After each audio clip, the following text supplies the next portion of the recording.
I wanted to just give you some insight into what a normal session looks like here in Nashville, especially here at the studio at Blackbird. We're in Studio A, and you can see in the far corner at the end there, we've got the drum kit. I'll walk over to it in a moment and kind of show you what's going on. But this has been sort of my living quarters. So I brought my pedal steel. I brought my guitars. I've got, my Gretsch, got my Tele, I've got my SG tuned to open E, my Collings baritone, and then my Collings triple O. Here's my big old MIDI pedal board because I needed the kitchen sink. On this particular project, it's very much sort of like a Daniel Lanois Southern blues kind of a mixture. So I brought my two basses that I think would be perfect for this record. So P bass with a jazz neck and then a jazz bass. And then I'm going through my favorite bass amp here, which is the B18, which is like a B15, but it has an 18-inch speaker instead. And then on the kit, I pulled a Ringo kit and requested a 44, a FET, and then there's an inside, which that was the other engineer's choice, and that's totally awesome. I think it's a D19 in there, but I'm not really trying to capture that.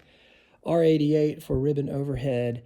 These other 451s are just for another alternative. But what I'm really going for is 67 here, a 67 down there, which is a Glenn Johns approach, and then my two outside kick mics. For me, that's where the money zone is. And then I also wanted to put up some M49s. For those of you who are big Neumann fanatics, you'll know that the 49s are cardioid instead of omni. So I'm just trying to get the room, but I don't need to get what's behind it, because what's behind it, of course, is our adjustable reverb chamber. And inside the reverb chamber, I've already got an R88 up there already. And the reason why there's another R88 up there is because I think that for this project, the inherent brightness of the chamber in A is a little too much, and I wanted to darken it naturally without EQ. I brought my vocoder, which is up here on the top of the Mellotron, both of which we've used on this record. We've also used the Dirty Whirly, I like to call it, because we made it super dirty. Have not used the B3. We've done some of the Grand and also the Rhodes, and then you can kind of see into the control room. I also wanted to show you how and what amp I'm using for this particular session. So this amp is my old Gemini 2. I'm a huge Ampeg fan, provided that you show them some TLC, because they can vary widely in quality, but this one is a fantastic one. 5767. That's my favorite combo right now.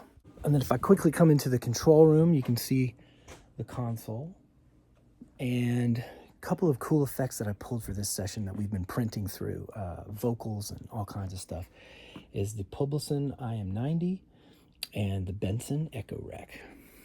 So those are some fun vintage pieces of gear. Well, all the gear that you saw in the studio, this is what it looks like when I finally bring it back to the house and try to reassemble it back into its original attack formation. It was a great time, and I'm glad I brought it. I'd bring it all again, but maybe next time I'll get cartage.